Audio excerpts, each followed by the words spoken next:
Hello everyone. आज मैं आपको एक इंटरेस्टिंग टॉपिक ब्लैक होल्स के बारे में बताने जा रहा हूँ, जो कि एक बहुत इंटरेस्टिंग टॉपिक है। तो देखिए, ब्लैक होल होता क्या है, पहले ये आपको जानना जरूरी है, ये आपको जानना पड़ेगा। देखिए, ब्लैक होल्स होता क्या है एक्चुअली। एक स्पेस में एक ऐसा रीजन होता है जहाँ पे ग्रेविटी इतना ज़्यादा स्ट्रांग होता है जहाँ से एक लाइट भी एस्केप नहीं कर पाएगा अगर उसको वो क्रॉस करता है, तो ये होता है ब्लैक होल। तो देखिए, इसका बेसिक पहले आपको जानना पड़ेगा इसके अच्छे से समझने के लिए। देखिए, तो सबसे पहले तो ब्लैक होल बनता कैसे है। देखिए, ब्लैक होल जो होता है ना, यूजुअली एक स्टार से बनता है। आपको पता है स्टार जो होता है कि एक हॉट ग्लोइंग मास होता है जो कि स्पेस में प्रेजेंट रहता है, वो स्टार होता है। स्टार देखिए, वो शाइन करते रहता है। वो शाइन इसलिए करता है क्योंकि वहाँ पे फ्यूजन रिएक्शन होता है। फ्यूजन रिएक्शन में हाइड्रोजन जो है हीलियम में कन्वर्ट होता है। मतलब एक तरह का ये फ्यूजन रिएक्शन एक एनर्जी होता है जो स्टार को जीवित रखता है।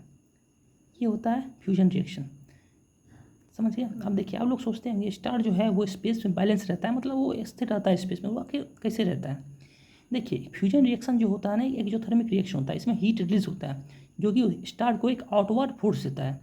और स्टार में ग्रेविटी भी होता है जो उसको इनवर्ड फोर्स देता है। तो आउटवर्ड फोर्स और इनवर्ड फोर्स मिलकर स्टार को बैलेंस करता है स्पेस में।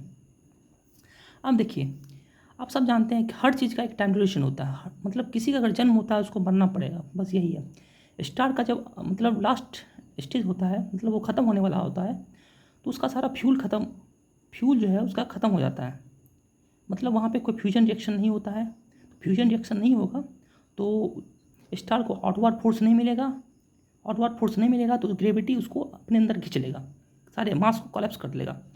तो सारे स्टार का जो मास होता है ना, वो सारा एक जगह जो कोलैप्स होता है ना, उसको हम सिंगुलरिटी कहते हैं। देखिए, सिंगुलरिटी ये पॉइंट है, एक इंटेंस ग्रेविटी पॉइंट होता है। और सिंगुलरिटी के आउटर बाउंड्री को हम इवेंट हॉरिजन कहते हैं। इवेंट हॉरिजन मतलब कि ऐसा बाउंड्री होता है, अगर कोई ऑब्जेक्ट अगर इसको क्रॉस करता है, इवन अगर लाइट भी इसको क्रॉस करता है, तो वो इस बाउंड्री से वो वापस नहीं जा पाएगा। ये होता है इवेंट हॉरिजन। और ये सिंगुलरिटी और इवेंट हॉरिजन मिलके ब्लैक होल्स को क्रिएट कर लेता है। ये है आज का टॉपिक। अब हम कुछ फैक्ट के बारे में बात करते हैं ब्लैक होल्स के। पहला फैक्ट है टाइम डायलेशन। ये आइंस्टीन थ्योरी ऑफ रिलेटिविटी से ये टर्म निकला हुआ है, टाइम डायलेशन।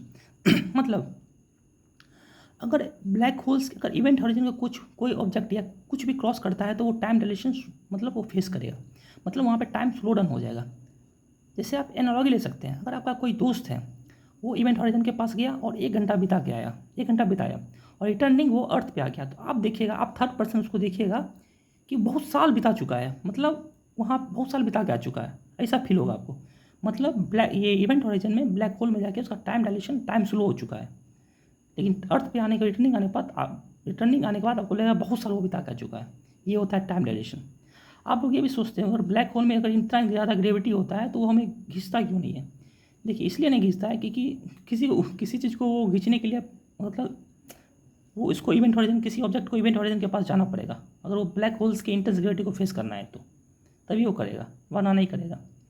और एक फैक्ट ये भी है, ब्लैक होल जो है दिनों दिन मतलब बड़ा होते जा रहा है, क्योंकि बहुत सारा गैस डस्ट को वो अपने अंदर खींचता जा रहा है, तो उसका मास धीरे धीरे बढ़ता जा रहा है।